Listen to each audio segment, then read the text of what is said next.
제가 이제 중고등학교 때나 또는 이제 대학교 초년 1, 2학년 요때에 인터넷이 이렇게 좀 보급이 되면서 인터넷상으로 이런 이제 소설들이나 이런 것들이 많이 올라오게 됐습니다. 그리고 그것이 이제 책으로도 나오고 막 이러면서 그때 당시에 유행했던 것들이 이제 무협지였습니다. 우리나라에 어린 친구들한테. 그리고 저도 이제 그때 당시에 그런 몇 개의 무협지들을 읽었는데, 최근에 옛날에 읽었던 그런 무협지들이 생각이 나서 잠깐 이제 이렇게 인터넷으로 좀 이제 짧게 무료로 나온 부분들을 살짝 이렇게 읽어봤는데 재미있더라고요.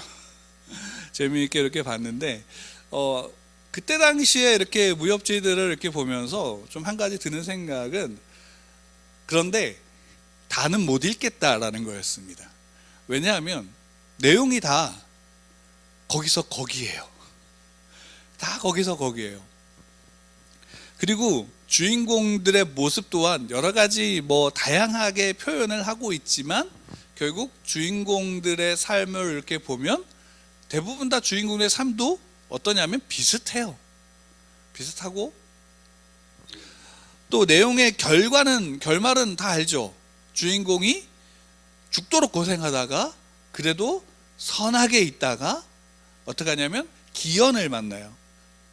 특별한 인연을 만나서 스승이든 아니면 어떤 무림의 비급이든 그것을 얻고 그로 말미암아 최강자가 되어서 복수를 하던 아니면 평화를 이루던 이런 내용들입니다. 근데 그것이 왜 재밌는가라고 하면은 이런 거예요. 어떤 거냐면, 내가 바라는 모습이 그 책 안에 투영이 되어져 있는 거예요. 누구를 통해서냐면 주인공을 통해서. 그리고 주인공들이 항상 보면은 다 그런 건 아니지만 예전에는 다 멋있게 나왔어요. 참 멋있는 모습으로 나왔어요. 근데 그 멋있게 나오는 주인공들의 특징이 하나가 있어요. 그게 뭐냐면, 주인공들이 한 가지를 죽자고 파요. 그리고 또 하나는 뭐냐면 착하고 성실해요. 그게 거기에 나오는 주인공들의 특징이에요. 옛날에. 근데 그런 것들이 지금 이렇게 본다면 되게 재미없게 볼 수도 있는 내용이지만, 그때 당시에는 그것이 되게 재미있게 다가왔고, 또 그런 주인공들의 모습이 굉장히 멋있게 보였어요. 제가 왜 이런 말씀을 드리냐면, 그때 무협지가 재밌었다 이런 말씀을 드리는 게 아니라, 사람들이 이 사람 이게 참 괜찮은 사람이구나, 멋있는 사람이구나, 좋은 사람이구나 라고 생각하는 그 사람의 모습이, 좋은 사람의 모습이 그런 데서 조금씩 투영되고 비추어지고 보여지면서 어떻게 되냐면, 사람들 안에서 그래, 이런 사람들이 참 멋있는 사람이지 라고 생각하는 모습들이 있다라는 거예요. 근데 지난주에도 제가 말씀을 드렸지만, 그런 사람들의 모습을 가만히 찾아서 이렇게 보게 되어지면, 그게 이 땅에 지금 우리가 살아가는 우리의 시대, 우리의 주위에도 그런 사람들이 있을까라고 생각한다면, 저는 당연히 우리의 주위에도 그런 사람들이 있다라고 봐요. 근데 그런 사람들이 누구여야 되는가라는 질문에는 당연히 저는 어떤 답을 할 수밖에 없냐면, 그리스도인이라고 생각할 수밖에 없어요. 왜? 성경에서 우리에게 알려주고 성경에서 우리에게 말씀해주고 있는 그리스도인, 그러니까 예수님이 사신 삶의 모습을 따라가면 적어도 그리스도인들은 이 땅에서 이웃에게, 다른 사람들에게 멋있는 사람까지는 아니어도 좋은 사람으로 인정받을 수 있는 거예요. 물론 그것에 대해서 어떤 이들은 별로 인정하지 않는 사람들도 많아요. 왜? 그리스도인들에 대해서 어떻게 본다면 편협적이고 또 이런 이야기들을 많이 하고, 그 다음에 외골수라고 하는 이야기들도 많이 해요. 근데 여러분 가만히 보시면, 여러분들 옛날의 무협지뿐만이 아니라 오늘날의 재미있는 영화나 이런 데 보면 또 멋있는 주인공들이 나오는 그런 영화나 책이나 소설이나 이런 걸 보면 주인공들은 다 편협하고 외골수 아닌가요? 그죠? 다라고 할 수는 없지만 그래도 그런 사람들이 대부분이에요. 왜 그럴까요? 그러니까 사람들의 마음에는 그래도 자기의 가치관과 주관을 가지고 굳건히 나아가는 사람에 대해서 또 그런 사람들이 대부분 어떤 일을 겪냐면 어려움을 겪어요. 그리고 그 어려움을 겪은 데서 어떻게 하냐면 이겨나가는 힘이 그 안에서 발견되어지기 때문에 멋있다라는 이야기들을 해요. 그리고 좋은 사람이다라는 이야기를 듣죠. 근데 재미있는 사실은 그런 사람들 옆에서 그런 사람들에 대해 대부분의 사람들은 또한 어떤 이야기도 하냐면 쟤는 외골수야, 편협해, 쟤는 그냥 미련해, 이런 얘기도 또한 들어요, 안 들어요? 들어요. 실제로 들어요. 책이나 그런 걸 보면. 그래서 골탕도 당하고 그래도 위험한 지경에도 빠지고 다른 사람에게 때로는 잘 속아요.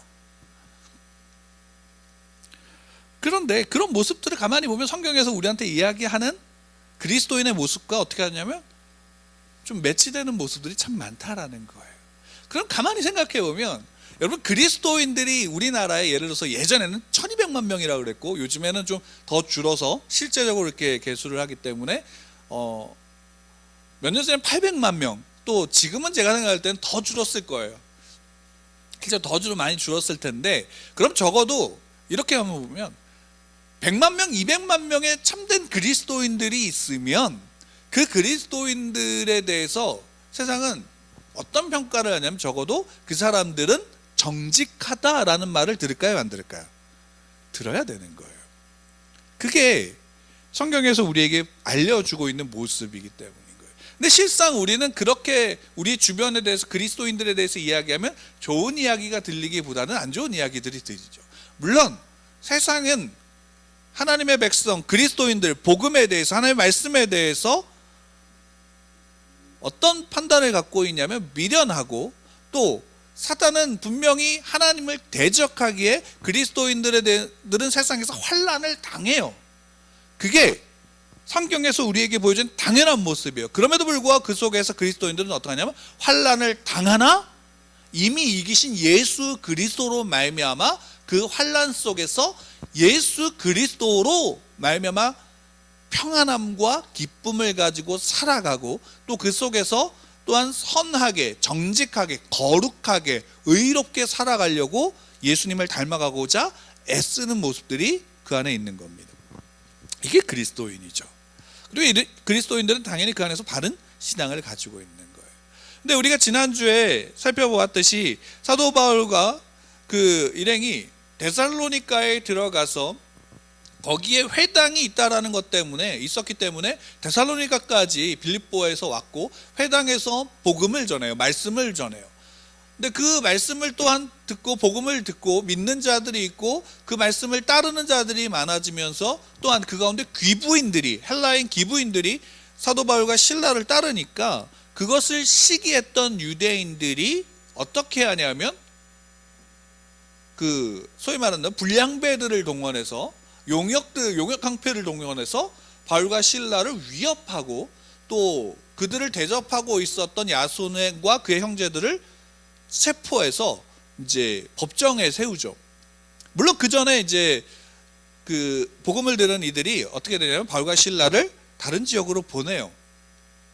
그래서 오늘 10절에 보면 밤에 형제들이 곧 바울과 실라를 베레아로 보내니 그들이 이르러 유대인의 회당에 들어가니라 라고 얘기를 하고 있어요. 그러니까 베레아로 왔는데 베레아로 온 것은 도망쳐 온 거예요. 그렇죠? 베레아에서 데살로니가에서 바울과 실라를 잡으려고 또 그 일행을 잡아서 이제 소위 말하면 죽이려고 하니까 미리 이제 도망칠 수 있도록 내보냈고, 그리고 그 안에서 이제 베레아로 도착한 거예요. 근데 재미있는 사실은 뭐냐면 베레아로 도착을 해서도 바울은 어디로 가요? 회당이 있어서 거기 회당으로 가는 거예요. 근데 지금 회당에서 복음을 전하다가 일을 당했잖아요, 유대인들에게. 근데도 불구하고 회당으로 또 가는 거예요. 이게 참 바울이 이런 면에서는 대단한 사람이죠. 왜? 거기 회당에 들어가서 복음을 전해서 그런 환난을 당했는데도 불구하고 또 회당으로 들어가는 거예요. 그리고 거기에서 이제 복음을 전해요. 근데 오늘 우리가 읽었지만 이 베레아에서 복음을 전할 때, 그 회당에 들어가서 복음을 전할 때 데살로니가에서 있었던 일과는 좀 상반되는 일이 벌어지죠. 그러니까 여기 오늘 본문을 보면은 데살로니가에 이어서 베레아에서의 사건을 우리에게 이야기해 주는데 별다른 사건이 없어요. 물론 다시 유대인들이 와서 소동하게 하고 바울과 실라를 잡으려고 하는 그런 소동들은 있지만, 반대되는 것을 통해서 한 가지 우리에게 보여주는 게 뭐냐면, 데살로니가에서의 유대인들과 이 베레아에서 그 회당에 있었던 유대인들의 모습이 서로 대조되어지는 거예요.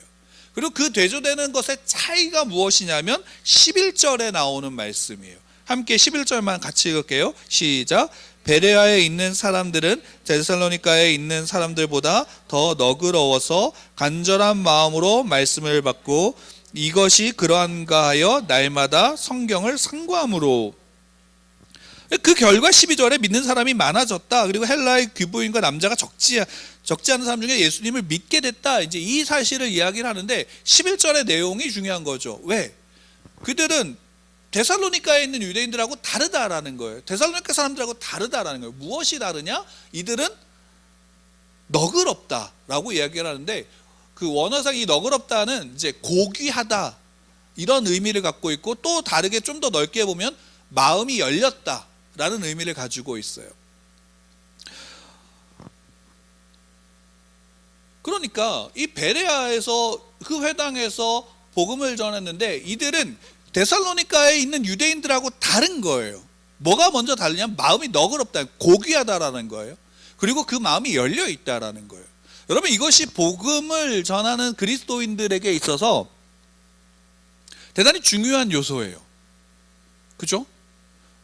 복음을 전할 때 마음이 열려 있지 않은 사람들은 대부분 어떻게 하냐면 복음을 받아들이지 않아요. 물론 처음부터 마음이 열려 있는 사람은 없지요. 분명히 그래요. 근데 물론 여기에서 우리가 한 가지 좀 주의해야 될 것은 뭐냐면, 여기에 지금 베레아 사람들과 데살로니가 사람들을 이렇게 비교하고 있는데, 그 비교하는 것 중에 그 비교의 대상이 단순하게 베레아에 있는 모든 사람들과 데살로니가에 있는 모든 사람들을 비교하는 게 아니에요. 이건 유대인들을 중심으로 한 거예요. 그러면 한번 생각해 봅시다. 그러면 그 베레아와 데살로니가에 있는 유대인들은 다 지금 여호와를 믿어요, 안 믿어요? 믿지요. 성경을 가지고 있어요, 안 가지고 있어요? 유대인들은 당연히 성경을 외우고도 있죠. 그래서 성경을 배우죠. 근데 바울이 왔어요. 바울이 그 속에서 복음을 전해요. 그 복음을 전한 예수를 그리스도라고 전하고 있어요. 그리고 그것을 단순하게 예수님은 십자가에 못 박혀 죽었어, 너희들이 죽였어, 이렇게 말하는 게 아니라 구약의 이야기들을 통해 선지자들의 예언과 이야기들을 통해서 그것을 풀어나가면서 이야기를 했을 거예요. 왜? 그동안 계속 바울은 그렇게 해왔으니까. 그러면 데살로니가에 있는 유대인들 하나님의 말씀을 듣고 하나님을 믿어요. 베레아에 있는 유대인들도 하나님의 말씀을 듣고 하나님을 믿어요. 근데 둘 사이의 차이가 뭐예요? 믿는 자들 사이의 차이가 뭐냐면 마음이 열렸냐 안 열렸냐의 차이가 있다라는 사실이에요. 그리고 그 마음이 열렸냐 안 열렸냐는 단순하게 저들을 환대했다, 저들을 좋게 봤다라는 차원의 이야기가 여러분 아니에요. 여러분, 그게 중요해요. 오늘날에도 많은 그리스도인들이 하나님을 믿어요, 안 믿어요? 믿죠. 많은 교회들이 성경 외에 다른 걸 전할까요? 아니에요. 성경을 믿어요. 그리고 성경을 믿는다라고 스스로도 이야기를 해요. 근데 중요한 사실은 하나님을 믿는데 그리스도인들일수록, 그 하나님을 믿는 그리스도인, 참되게 믿는 그리스도인들일수록 어때요? 그 복음에 대해서 마음이 더 열려야 돼요, 안 열려야 돼요? 열려야 되는 거예요.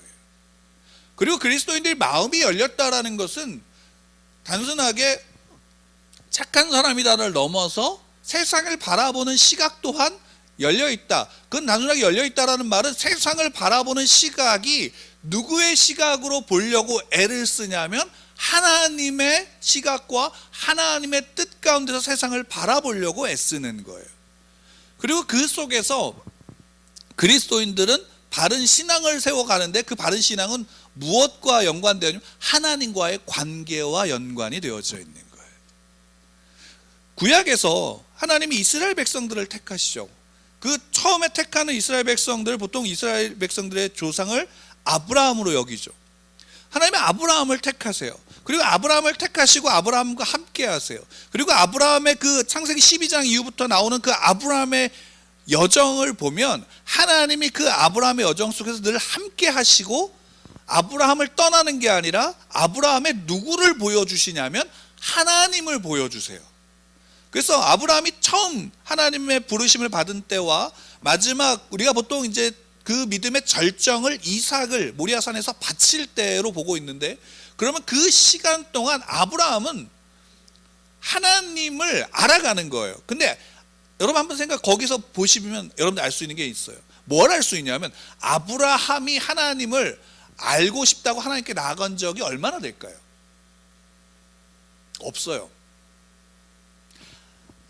하나님이 일방적으로 아브라함에게 누구를 보이고 계세요? 아브라함에게 자기를 보여주고 계세요. 그리고 그 속에서, 그 과정 속에서 아브라함은 그 하나님을 믿는다라고 했을 때, 그래서 믿음이 좋을 때는 하나님 앞에 제단을 쌓지만 하나님 앞에 의심이 들거나 또 세상의 그 환난에 갇혔을 때는 어떻게 제단을 쌓는 게 아니라 다른 길로 돌아가요. 그것이 항상 애굽으로, 가뭄이 들어서 애굽으로 가거나 아니면 다른 지역으로 가서 그 어려움을 피하는 거예요. 그리고 그때는 항상 제단을 쌓는 게 아니라 자기가 알고 있는 세상의 방법을 활용하죠. 그게 대표적으로 뭐 하는 거냐면 아내를 파는 거예요. 그 시대에는 그게 단순하게 나쁜 게 아니라 그 시대는 그렇게 해서 생존을 했었기 때문이에요. 아내를 팔고 자기의 목숨과 그 부족의 많은 사람들의 생명을 유지한 거예요. 그게 세상의 방법이에요. 근데 그럴 때는 항상 어떤 일이 벌어지냐면 하나님이 어떻게 하냐면 그럴 때 그 결과로 인해 안 좋은 결과가 나타날 때 하나님이 어떻게 하냐면 그거를 지키시죠. 사라를 지키심으로 아브라함을 지키시는 거예요. 그래서 아브라함이 다시금 돌아와서 하나님이 약속한 그곳에 다시금 돌아가서 제단을 쌓고 하나님 앞에 제사하는 모습들로 계속 이어지는 거예요. 그러니까 하나님이 끊임없이 아브라함에게 계시하시는 거예요. 이스라엘 백성들이 그래서 애굽으로 갔을 때도 하나님 모세를 통해서 그들을 애굽에서 이끌어내요. 그리고 그들을 이끌어낸 다음에 시내산에 들어가서 하나님이 그들에게 무엇을 주시죠? 십계명을 주세요.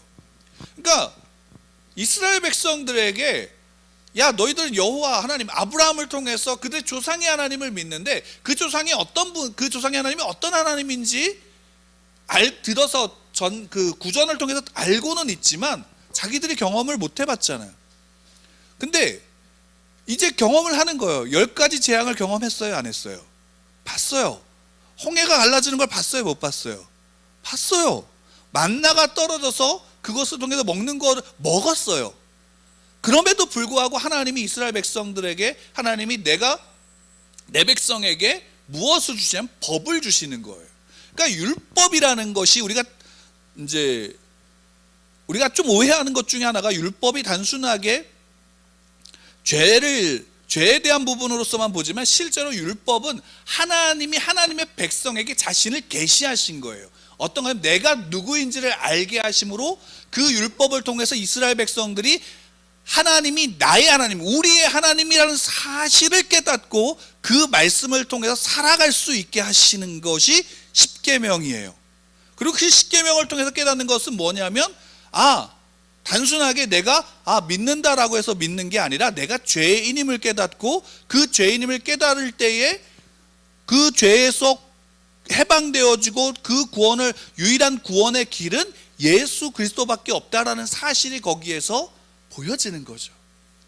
그게 하나님의 말씀이에요. 그 하나님이 계시하신 거예요. 그걸 이제 계시라고 우리는 신학적으로 어렵게 표현하는 거고 좀 쉽게 말한다면 하나님이 당신을 보여주시는 거예요. 누구에게? 이스라엘 백성들에게. 그거죠. 하나님이 직접 그 택한 백성들에게 당신을 보여줌으로 하나님이 이스라엘 백성들과 어떠냐면 관계를 맺고 계시는 거예요. 이게 우리가 성경에서 우리에게 보여주는 신앙의 모습이에요. 그러면 그 속에서 하나님의 백성들은 당연히 무엇을 통해서 하나님을 보게 되어지냐면 하나님의 말씀을 통해서 점점 더 보게 되어지는 거예요. 그래서 선지자들을 보내시고 선지자들의 그 책들이 성경을 통해서 구약으로 이미 있었고 이스라엘 백성들 유대인들은 그 성경을 통해서 하나님을 보는 거예요.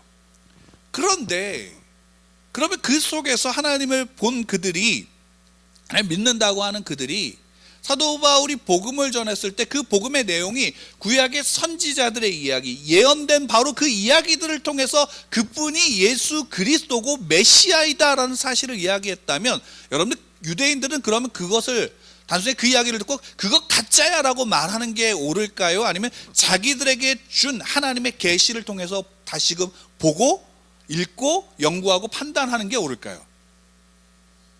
사실 그게 옳은 거예요. 바로 그 사실을 오늘 베레아에서 보여주고 있는 거예요.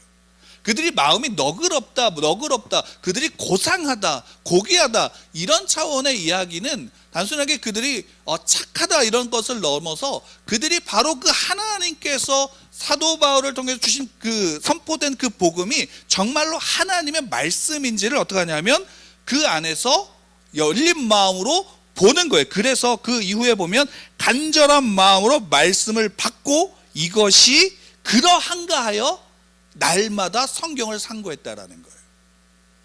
날마다 성경을 살펴보고, 그러니까 이런 거예요. 성경을 연구한 거예요. 다르게 말하면 성경을 공부한 거예요. 정말 그런가? 그 질문을 갖고 성경을 본 거예요.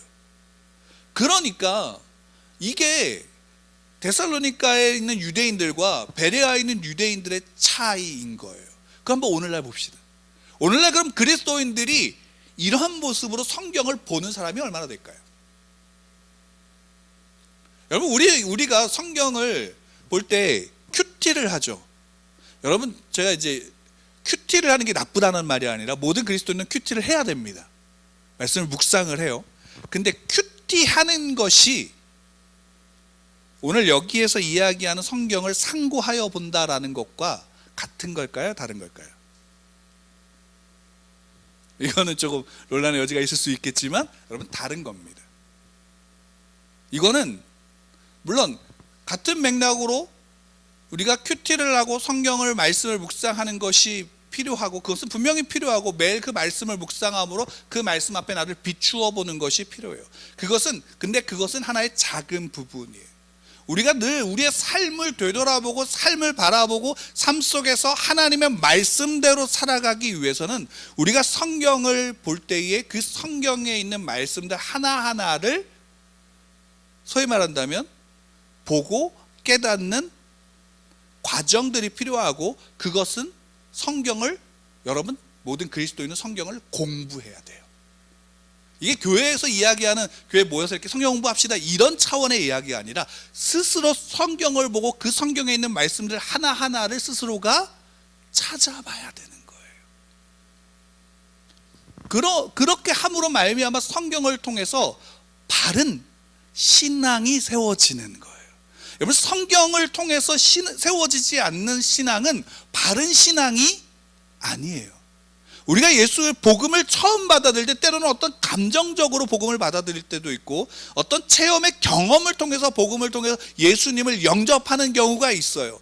그런데 그것으로만 끝나면 그 신앙은 제대로 된 신앙으로 바르게 세워지지 않아요.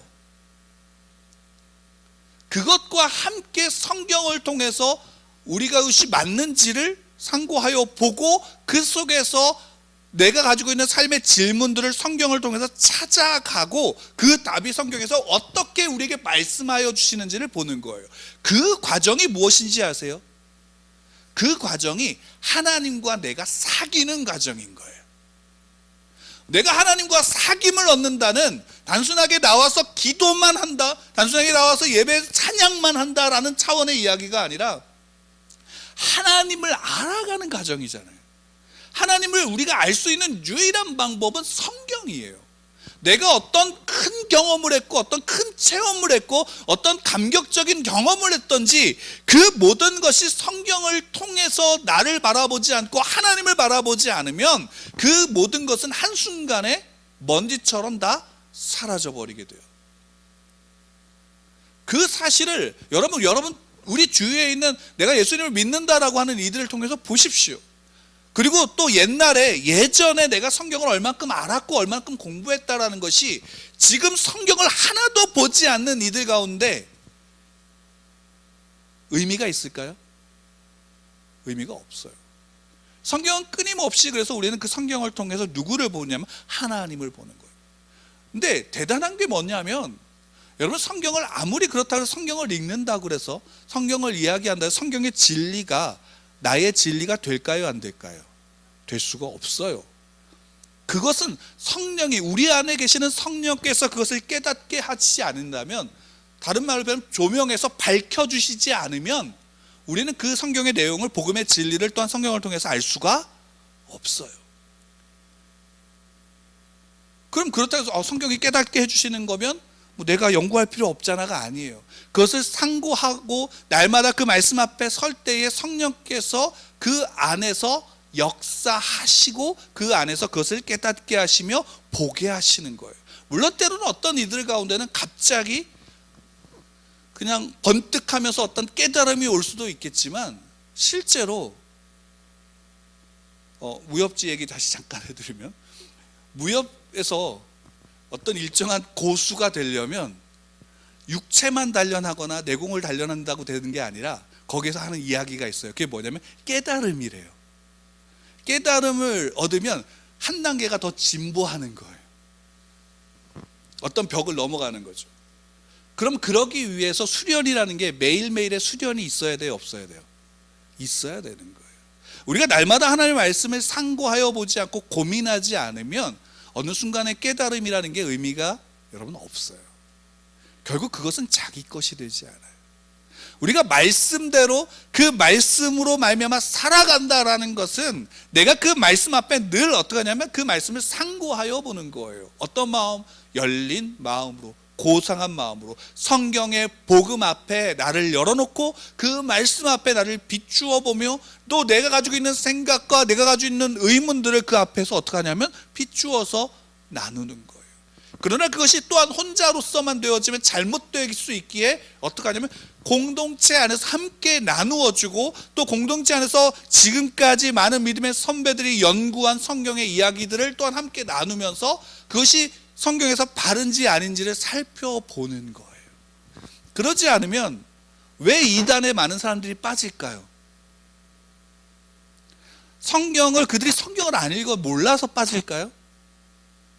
많은 오해가 성경을 모르기 때문에 빠진다라고 이야기하지만, 여러분, 성경을 제대로 보지 못하기 때문에 이단에 빠지는 거예요. 예전에 제가 그 신학교를 처음에 들어갔을 때만 해도 많은 이제 그 장로님이라든가 이런 분들이 처음 이제 신학교를 간 이들을 보면서 그런 얘기를 했어요. 어떤 얘기냐면, 가장 많이 이야기한 게 뭐냐면 성경을 많이 읽어야 된다. 그리고 그러면서 어떤 얘기를 하면, 성경을 나는 100독을 했는데 너는 몇 번을 읽었느냐라는 얘기를 해요. 그리고 그 다음에 나오는 게 40일 금식 기도 같은 이야기가 나와요. 물론 저는 안타까운 건 지금은 그렇게 성경을 읽는 분들이 너무 적어요. 옛날만큼 그렇지 않죠.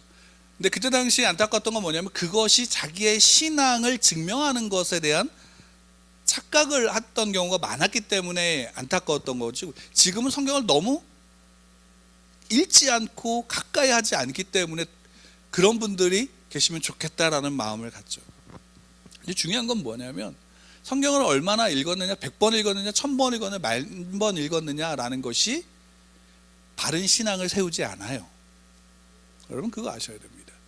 박태선이나 문선명 같은 사람들은 성경을 얼마나 읽었을까요?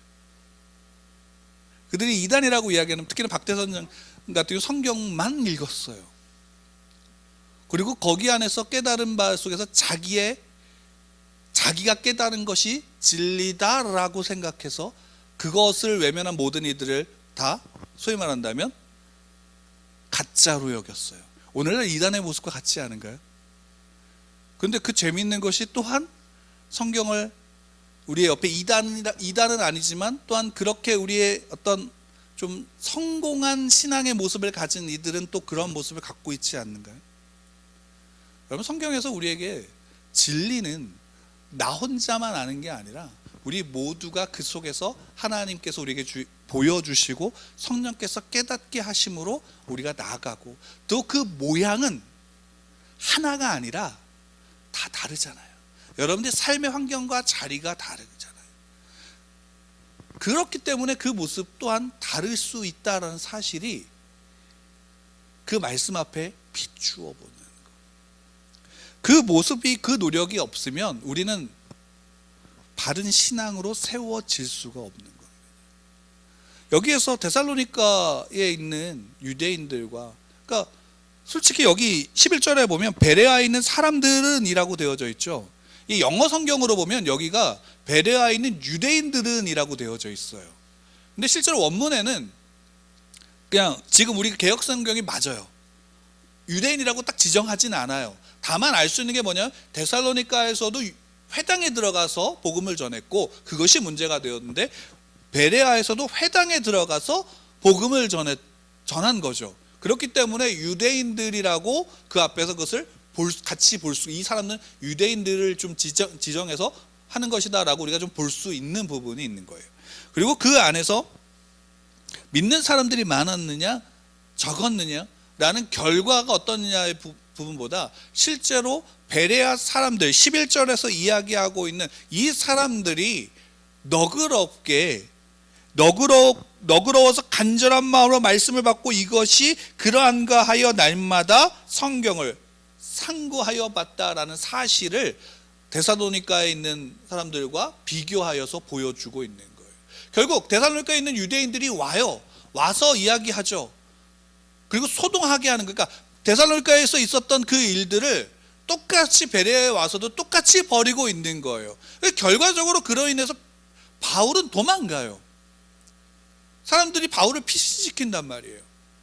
또 이번에는 더 나아가서 어떻게 하냐면 실라와 디모데는 남겨놓고 바울만 도망가요.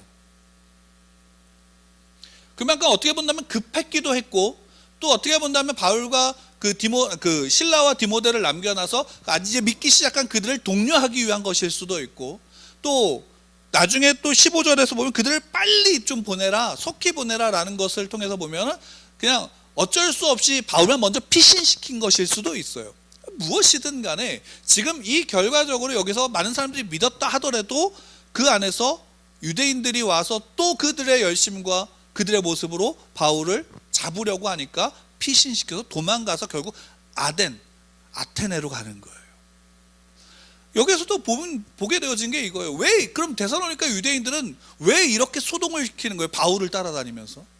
왜 유대인들은 바울을 따라다니면서 배신자로 여길까요? 그들도 성경을 받고 성경을 통해서, 바울이 성경을 통해서 예수는 그리스도라는 것을 증거하고 있는데, 그러면 그들은 왜 그 차이가 있을까요?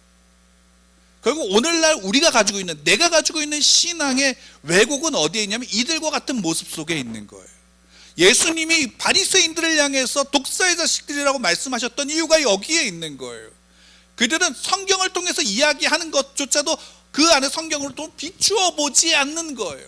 물론 그것도 성령께서 은혜를 주셔야지만 깨달을 수 있는 부분이긴 하지만, 지금 우리는 모든 그리스도인들은 내가 예수를 그리스도라고 믿는다라고 하고 성령이 내 안에 거하신다라고 하면서 왜 그럼 우리들은 그렇게 하고 있지 않은가예요. 문제는 그거예요. 왜 나는 그렇게 하고 있지 않은가? 왜 우리들은 그렇게 하고 있지 않은가? 왜 우리의 옆에 있는 이들은 그렇게 하고 있지 않은가의 문제를 오늘 성경을 통해서 우리는 보고 싶은 거예요. 여러분, 성령이 여러분들 안에 거하세요. 성령 하나님 여러분들 안에 거하고 계세요. 그리고 여러분들 안에서 분명히 하나님의 말씀 앞에 여러분들이 물으면, 그 말씀을 날마다 상고하고 계시면 그 속에서 답을 주실 거예요. 물론 그 답이 내가 원하는 답은 아닐 수 있어요. 하나, 답은 주세요. 그리고 우리는 그것을 통해서 어떻게 할까요? 또 고민하실 거예요. 무엇을 고민하면 이대로 해야 되는가 마는가를 또 고민하실 수 있어요. 근데 그게 그리스도인의 모습이에요. 그게 바른 신앙을 가지고 있는 성도의 모습입니다. 제가 다닌 합동신학대학원 대학교에 표어과정 바른 신학이라는 명제가 있어요. 3가지가 있는데, 그 바른 신학이 왜 바른 신학이냐면, 하나님의 말씀을 바르게 보지 않으면 우리의 신앙과 교회는 바르게 세워질 수가 없기 때문이에요. 우리 예수누리교회 저와 여러분들은 날마다 성경을 통해서 하나님 앞에 바르게 세워지기를 축원합니다. 예수님께서 십자가에서 죽으셨어요. 나를 위해서 죽으셨어요. 모든 죄인을 위해서 죽으셨어요. 택한 자들을 위해서 죽으셨어요. 그 예수를 나의 구주로 영접했고, 그래서 내가 하나님의 자녀가 되었다면 예수님은 말씀을 통해서 하나님 앞에 섰잖아요. 예수님조차도 말씀 앞에 서셨고, 성경 구약에서 예언한 하나님 말씀, 선지자들을 통해서 예언한 그 말씀에 자기를 순종시켰어요.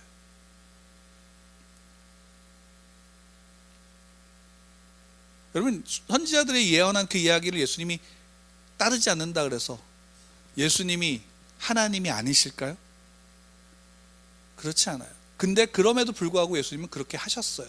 그렇게 하심으로 우리에게 보여주신 거예요. 내가 바로 그 메시아야.